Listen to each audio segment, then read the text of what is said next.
Na ordem do dia, vamos analisar esse fenômeno grotesco do Lázaro Barbosa, o serial killer brasileiro.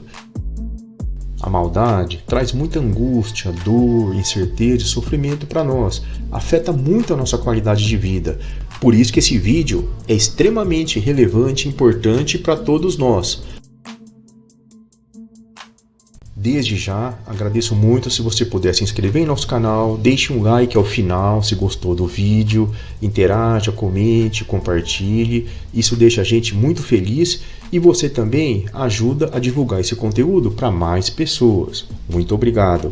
Lázaro Barbosa, quem é essa pessoa? Esse cruel serial killer, nem é um serial killer, né? Na essência do termo, na definição clássica do serial killer americano, é mais um assassino aí contumaz. De qualquer modo, existem várias formas de você analisar esse indivíduo. Se você perguntar, por exemplo, para um médico, capaz dele dizer que Lázaro ele tem problemas psiquiátricos, é um psicopata, ele não tem empatia pelas pessoas, é insensível, tem algum desequilíbrio neurofuncional, fisiológico. Se você perguntar para um policial, um promotor de justiça ou um magistrado, Lázaro é um criminoso, fora da lei, infrator dos tipos penais de vários. Para um religioso mais raiz, mais tradicional, linha dura, ele pode ser considerado como sendo um indivíduo possuído por um espírito do mal, um demônio, um capeta penetrou ali no Lázaro. Inclusive, eu tenho um vídeo aqui que é muito interessante sobre a interpretação da figura do diabo no Velho Testamento. Recomendo que todos vejam depois de assistir esse aqui atual. E se você perguntar para um religioso mais soft, mais light, ele vai dizer não, Lázaro ele apenas se afastou de Deus, das escrituras, não vai na igreja, ele não comunga, não tem um nome no livrinho. Então vamos trazer ele para a nossa igreja, que aí resolve o problema. Pela visão de um psicanalista freudiano, por exemplo, o Lázaro é aquele camarada que está completamente dominado na prática, na efetividade mesmo, de uma forma bruta, pelo impulso ou pela pulsão do Thanatos. Aquele afeto que Freud determinou e estudou no final da sua vida, da sua carreira, que contrabalançava ali com a libido, algo assim. Então Thanatos domina completamente a alma e os desejos do nosso famigerado homicida.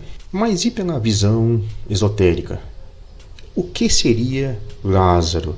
O que ele representa? Realmente ele é uma face das trevas, do mal? Pelo esoterismo sabemos, por exemplo, que Hermes Trismegisto já dizia: o que está em cima está embaixo. Tudo que ocorre no alto ocorre também no baixo. São as duas metades de uma mesma realidade, luz e trevas, sagrado e profano, passivo e ativo, e assim vai. A alquimia nos traz aquela ideia da transmutação dos metais. Vamos transformar chumbo em ouro. Então existem duas metades, uma grosseira, feia, sem muita energia, sem brilho, e a outra reluzente, maravilhosa, que dura a vida toda, com alto valor agregado espiritual, que é o ouro. Mas são duas entidades separadas. Temos também, pelo esoterismo, a ideia da abóboda celeste e da abóboda terrestre, ambas em contraposição, estabelecem uma relação de dependência, mas nunca se anulam, caminham juntas. Uma outra metáfora interessante é aquela do meio-dia e da meia-noite. Então, o nosso tempo, a nossa vivência, convivência aqui com a realidade se dá em duas metades. Temos o meio-dia, da luz, do sol, da vida, da abundância, e a meia-noite, das trevas, do frio, da escassez, do estresse, da angústia. Pelo esoterismo, pela gnose, então, fica claro que não existe apenas um lado de luz e um lado de trevas em todas as pessoas, em todas as civilizações. Ambos convivem de uma forma harmônica e também interdependente. Lázaro, então, é um indivíduo que tem um lado bom e um lado mal, como todos nós temos.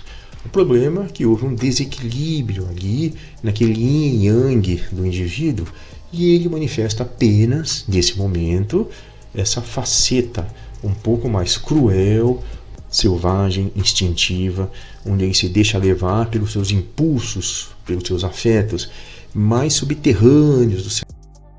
Essa faceta das trevas, ela se manifesta na civilização de várias formas e geralmente travestida por uma auréola de fazer o bem, de estar ajudando, de estar colaborando com a paz, com a harmonia e com o bem-estar dos povos e das pessoas. Por exemplo, no século XX, o que nós tivemos ali de exemplo dessa face das trevas se manifestando?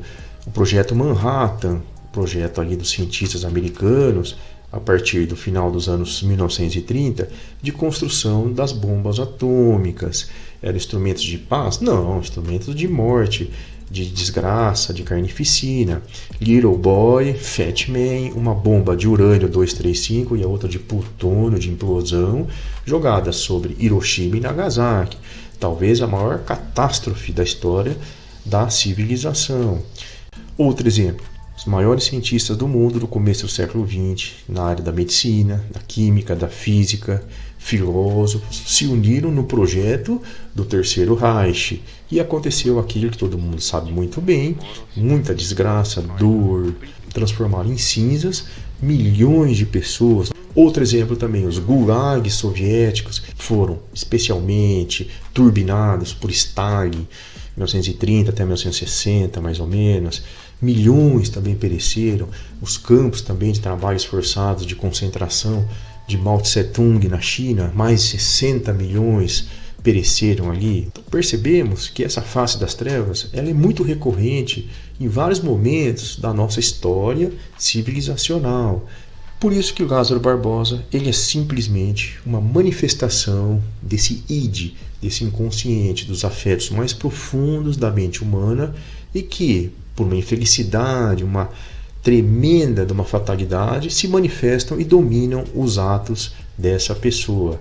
Lázaro Barbosa é apenas muito humano, demasiadamente humano.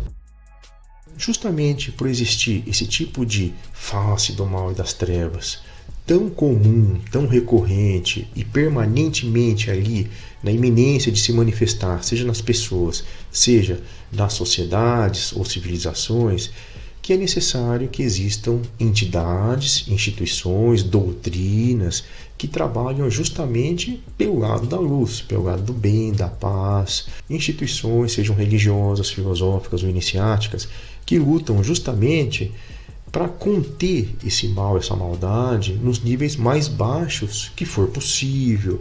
Daí o valor tanto desse vídeo aqui que nós estamos assistindo e fazendo, como também da existência na prática desses grupos.